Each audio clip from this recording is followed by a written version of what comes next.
স্ত্রীকে নিয়ে শুটিং তাহসান জানালেন ভালোবাসা দিবসের পরিকল্পনা। স্ত্রী রোজা আহমেদকে নিয়ে সদ্যই হানিমুন সেরে দেশে ফিরেছেন সঙ্গীতশিল্পী অভিনেতা তাহসান খান।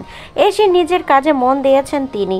এরই মধ্যে স্ত্রী রোজা আহমেদের সঙ্গে নিয়ে একটি গানের শুটিংয়ে দেখা গেল তাহসানকে। সামাজিক মাধ্যমে ছড়িয়ে পড়া সেই শুটিংয়ের একটি ভিডিও দেখে নেটিজেনরা অনুমান করেই নিচ্ছে তাহসানের নতুন কোনো গানের মুখ হতে যাচ্ছেন রোজা আহমেদ। কিন্তু তাহসান এ প্রসঙ্গে স্পষ্ট জানিয়ে দেন রোজাকে পর্দায় কিংবা গানে আনার কোনো চিন্তা করছেন না তিনি। সম্প্রতি গণমাধ্যমের মুখোমুখি হন তাহসান। সেখানে তার কাজ প্রসঙ্গে নানান আলোচনা করেন সঙ্গীতশিল্পী। শুধু তাই নয়, আসন্ন ভালোবাসা দিবসে পরিকল্পনার কথাও জানালেন তিনি। এই মুহূর্তে বেশ কয়েকটি গানের কাজ নিয়ে ব্যস্ত তাহসান।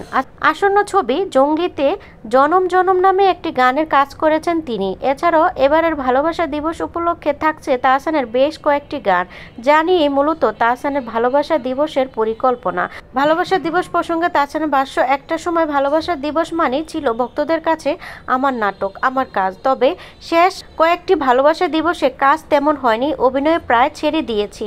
ভালোবাসা দিবসের মর্যাদা তাহসানের কাছে কতটা সে প্রসঙ্গে কথা বলেন তাহসান।